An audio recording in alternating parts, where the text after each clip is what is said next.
내가 담보를 제공하는 것보다 신용으로 빌리는 거는 금리가 높잖아요. 그죠? 그럼 금리가 높은 신용 대출까지 받는 이유가 뭐냐 이거죠. 이게 지금 포인트 아닙니까? 이게 뭘까요?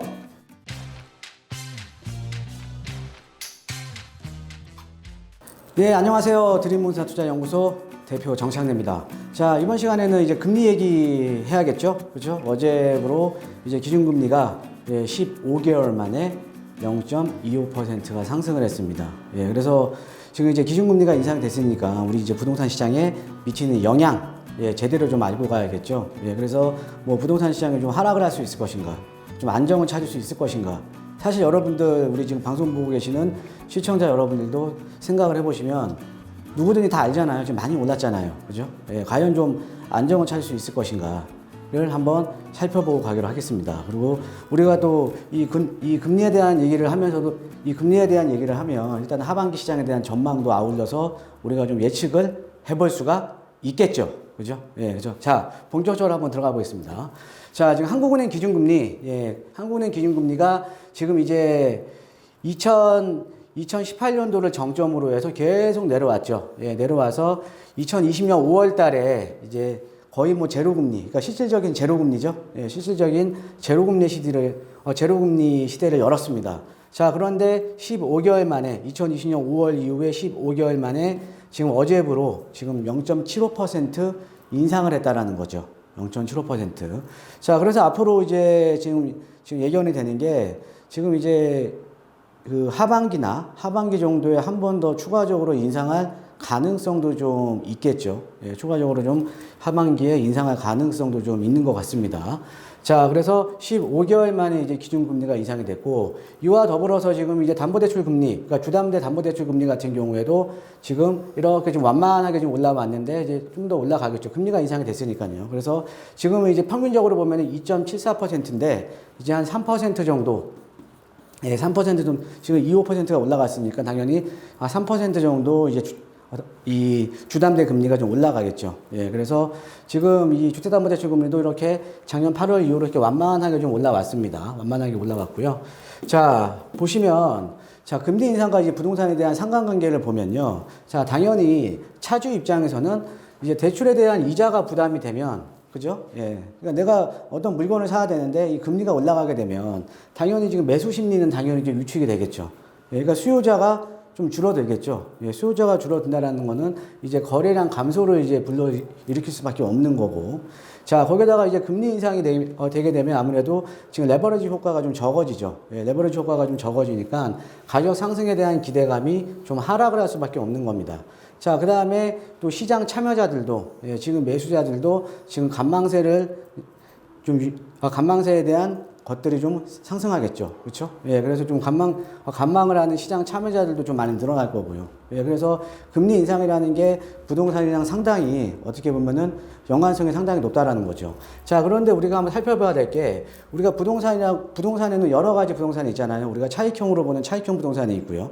자, 그 다음에 이제 수익형으로 보는 수익형 부동산이 있습니다.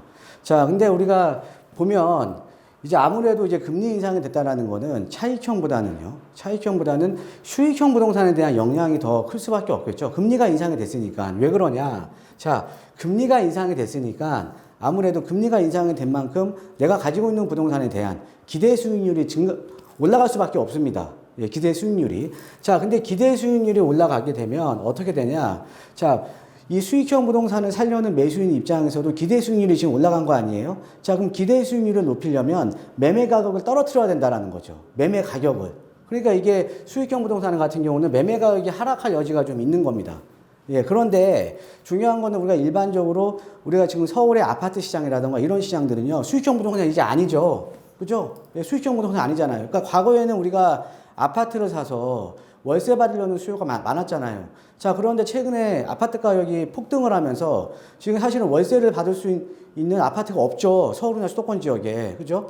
사실은 뭐 금리 이하로 나오는 거죠. 뭐 재산세 내고 뭐하고 하면 금리 이하로 나옵니다. 그러니까 매매가 대비 수익률이 아주 현저하게 떨어진다라는 거죠. 그래서 지금 서울이나 수도권 지역의 아파트는 더 이상 수익형 부동산이 아닙니다. 수익형 부동산이. 자, 자, 그러면 이제 이런 주택시장 같은 경우에는, 그래서 이제 지금 특히나 서울이나 수도권 지역의 아파트는 수익형 부동산이 아니고요. 자, 그 다음에 이 서울의 특히나 이 주택시장 같은 경우는 부동산 수급, 그러니까 이 공급과 수요에 따른, 이 수급에 따른 영향이 지금 상당히 큰 겁니다. 예. 예, 상당히 큰 거죠. 지금 주택 보급률도 상대적으로 낮은 지역들, 서울이나 수도권 지역들, 예, 이런 지역들은 더 영향이 크겠죠. 그렇죠? 예, 부동산 수급에 대한 영향이, 그렇죠? 예. 자, 이렇게 한번 정리를 하시면 될 것 같고요. 자, 근데 지금 기준금리 인상을 왜 했냐? 지금 왜 했냐? 예, 지금 왜 했냐? 자, 그러면 이제 외부적인 요인들도 있지만 우리가 부동산 시장을 놓고 보면 1년에 이런 1년에 지금 정부에서 취했던 스탠스를 한번 이제 저희가 한번 생각을 해보자라는 거죠. 자, 7월 달에 DSR 40% 시행됐습니다. 그러니까는 이게 연소득 대비해서 총 부채 상환 비율이거든요. 자, 7월 달에 DSR 40%를 시행을 했고, 그러니까 돈을 점점 옥죄는 거죠. 그죠? 돈줄을 점점 이제 죄는 겁니다.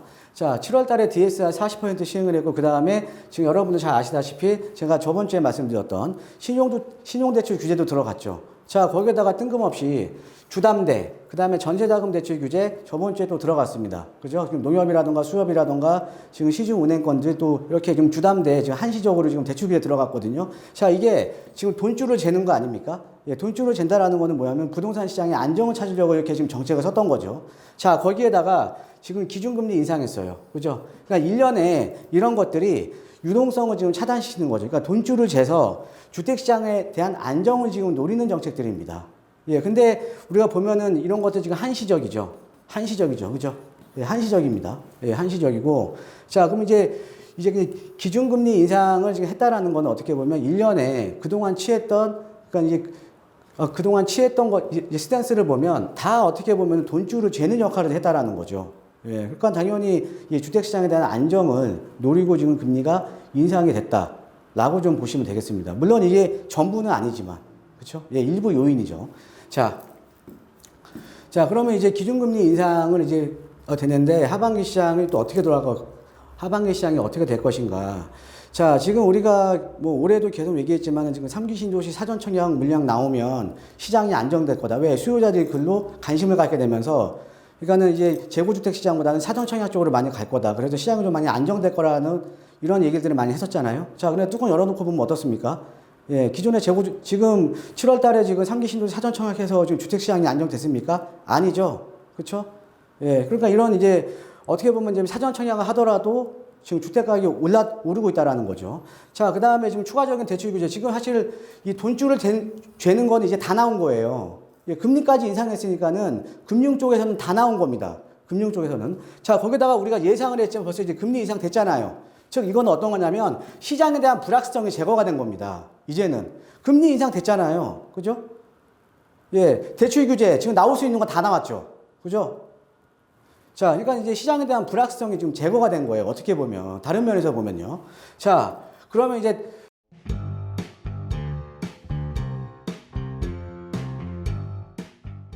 우리가 이제 이 주택시장에 미치는 영향은 그래서 상당히 어떻게 보면 제한적일 거라는 거죠. 아까 말씀드렸듯이 수익형 부동산이나 이런 것들이 상당히 좀 영향을 좀 받을 가능성이 큰 거죠. 앞으로 금리가 더 인상이 되게 되면. 자, 그 다음에 중요한 건 이거예요.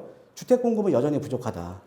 그러니까 이제 기존의 재고주택 시장에서는 어때요? 우리가 공급이 되려면 기존의 재고주택 시장에서 물량이 나오거나 아니면은 신규 물량들이 나와야 되는데 신규 물량 언제 나옵니까? 신규 물량? 안 나오죠? 그렇죠? 우리가 부동산이라는 거는 물리적인 공급을 하기까지가 시간이 많이 걸려요. 지금 3기 신도시라든가 이런 것들 보세요. 지금 땅도 다 매입을 못한 상태에서 지금 사전 청약까지 하고 있잖아요. 그렇죠? 최근에 나온 내용이 뭡니까? 민간 분양분까지 사전 청약으로 지금 돌리겠다고 하잖아요. 규모는 늘어난 게 아니에요. 그죠? 자, 그러니까는 지금 신규 물량들은 여전히 지금 물리적인 시간이 많이 걸리기 때문에 여전히 부족하다는 거죠. 자, 거기에다가 기존의 재고주택 시장에 물량 안 나오죠? 왜 안 나옵니까? 세금이 무서워서 재고주택에서는 물량이 안 나와요. 그러니까 저도 이제 많은 분들의 이제 대면 상담을 해드리잖아요. 그러면 다주택자분들 다 똑같아요. 지금 왜 팔아요? 못 팔죠. 그 세금 다 내고. 100이면 100 다 똑같습니다. 100이면 100. 자, 그러니까는 이제 재고주택 시장에 재고주택 시장에서는 물량 못 나오고, 신규 물량에서는 물량 못 나오고, 자, 그 다음에 과연 큰 폭의 금리 인상이 될까요? 우리가 상상치도 못했던? 그럼 다 죽자라는 거죠. 그죠? 다 죽자라는 거 아닙니까? 그죠? 지금 경기도 어려운데? 그죠? 자, 그러니까 큰 폭의 금리 인상은 없을 거라는 거죠. 그 다음에 아까 제가 전장에서 말씀드렸듯이 지금 이제 추가적인 대출 규제라든가 아니면 금리 인상 이런 부분들이 이제 벌써 지금 진행을 했기 때문에 시장에 대한 불확실성이 지금 제거된 겁니다. 어떻게 보면. 자, 이해되시죠? 자, 그 다음에 이제 우리가 금리가 인상이 된다는 거를 의미를 한번 생각을 해볼게요. 자, 우리가 어찌됐든 지금 금리가 인상이 되고, 그 다음에 추가적인 대출 규제를 하고 있지만, 자, 중요한 거는 어찌됐든 그 전부터 우리가 금액별에 따른 어떻게 보면 대출 규제를 시행을 하고 있었다라는 거죠. 그죠? 우리가 9억 구간, 그 다음에 9억에서 15억 구간, 그 다음에 15억 이상 구간에 대해서 어차피 대출 규제 했었잖아요. 그죠? 규제 지역 내에서는. 그죠? 자, 그런데 9억, 이건 지금 이제 규제 지역만 보는 겁니다. 근데 9억 이하의 주택은요, 최대 한도가 어차피 4억밖에 안 돼요. 최대 한도 4억밖에 안 나옵니다. 그 다음에 9억에서 15억 구간은 최대 한도 4억 8천밖에 안 됩니다. 그 다음에 15억 이상 대출은 아예 안 나와요. 아파트나 주택은 아예 안 나옵니다.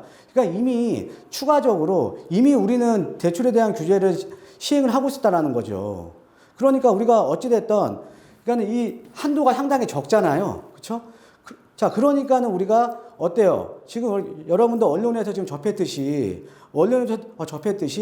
신용대출까지 받아서 연끌한다. 이런 얘기 많이 들어보셨죠? 신용대출까지 받아서. 그죠? 자, 이분들이 그러면 자, 신용대출까지 받아서 연끌을 한다라는 거는 자, 금리가 높잖아요. 신용대출은. 일반 내가 담보를 제공하는 것보다 신용으로 빌리는 거는 금리가 높잖아요. 그죠? 그럼 금리가 높은 신용대출까지 받는 이유가 뭐냐 이거죠. 금리가 높은. 그러니까 지금 금리 인상이 됐지만, 금리 인상이 지금 이제 금리가 인상되는 지금 추세지만, 금리가 높은 그 전에도 금리가 높은 신용대출까지 받는 이유가 뭐냐 이거죠. 이게 지금 포인트 아닙니까? 이게 뭘까요? 금리가 중요한 게 아닙니다. 한도가 중요한 거예요, 지금은. 그러니까 지금 투자자 입장에서는, 그러니까 실수요자 입장에서는 지금 한도가 중요한 겁니다. 한도가 안 나오니까 금리가 높은 신용대출까지 받는다라는 거죠. 그럼 지금 금리가 조금 올랐어도 그게 과연 시장에 많은 영향을 미칠 수 있냐 이거죠. 어차피 금리 높은 신용대출까지 지금 받고 있었는데. 이해되시죠? 예. 자, 그래서 금리가 아닌 지금 한도가 문제입니다. 한도가. 예. 자, 그리고 마지막으로요. 자, 어제 그 한국은행의 이주열 총재가 이제 기준금리 인상을 발표하고 일문일답. 예, 그러니까 이제 기자분들이랑 일문일답을 한 내용입니다. 자, 가계대출 금리가 작년 8월을 저점으로 계속 상승했음에도 가계대출은 지속적으로 늘어났다. 그래서 한국은행이 0.25% 기준금리를 올린다고 해서 대출 증가세가 꺾일 거라는 기대가 크지 않다. 금리를 올리면 대출 증가와 집값 상승 억제에 도움이 되도록 하려면 추가적인 금리 인상이 필요할 것으로 보이는데 어느 정도가 적당하다고 보는지 궁금하다. 라는 내용입니다. 이건 이제 물어본 거예요. 이제 기자가 물어본 겁니다. 그래서 또 현 수준의 가계부채가 추가금리 인상이 어려운 부채의 함정에 빠진 수준은 아닌지 이제 물어본 겁니다. 근데 뭐라고 이제 답변을 했냐면 기준금리를 인상하게 되면 경제 주체들의 차입 비용이 높아지고 위험선호 성향을 낮추게 되기 때문에 이를 통해 가계부채 증가세나 주택가격 오름세를 둔화시키는 효과가 있을 것으로 기대다. 둔화입니다. 둔화. 상승세를 둔화시키는 거지 그러니까 하방 압력을 좀 주는 거지 하향세가 아니잖아요. 자, 그리고 또 집값은 여러 가지 요인이 복합적으로 작용한 결과다. 근데 무엇보다도 중요한 건 주택에 대한 수급 상황이다. 제가 항상 말씀드리면서 제가 뭐라고 말씀드렸습니까? 주택 공급 원활하게 해야 된다. 민간이든 그러니까 재건축이든 해서 주택 공급을 풀어줘야지. 주택 공급을 많이 해줘야지 주택 가격이 안정이 되는 거죠. 주택 가격이 물량도 많이 나오면 전세가도 안정될 거고요. 그런데 지금 전세도 못 나오게 지금 규제를 다 하잖아요. 지금 실거주 요건 강화시키고요. 그렇죠? 그러니까 뭔가 규제를 완화를 해줘야지 나오는 건데, 그죠? 규제를 완화를 해주면서 공급이 많게끔 만들어줘야 이 시장이 안정되는 건데 지금 그런 정책을 안 하고 있잖아요. 그렇죠? 그리고 여러분들 기억하실 거. 아까 제가 이제 설명을 들었지만, 자, 신용대출까지 받으면서, 금리 높은 신용대출까지 받으면서 집을 사는 이유는 금리가 중요한 게 아닙니다. 바로 뭐예요? 한도가 중요한 거죠. 자, 여러분, 그래서 오늘 이번 시간에는요, 금리 인상에 대한 얘기를 좀 말씀드렸습니다. 예, 그래서 여러분들 좀 오늘 말씀드렸던 강의 좀 여러분들께 좀 도움이 되셨으면 하고요. 예, 그리고 여러분들 이제 부동산 고민이라던가 부동산 뭐 상담하실 내용 있으시면 항상 저희와 함께 하십시오. 예, 여기 위에 전화번호 보이시죠? 예, 위에 전화번호로 전화 주시면 예, 저와 함께 뭐 상담이라던가 이런 것들이 가능하니까요. 예, 그러니까는 고민 있으신 분들 주저하지 마시고 연락 주십시오. 예, 항상 여러분들을 위해서 열심히 하는 정착내의 부동산 성공 투자가 되도록 열심히 노력하겠습니다. 자, 여러분 오늘도 좋은 하루 되시기를 진심으로 기원하겠습니다. 감사합니다.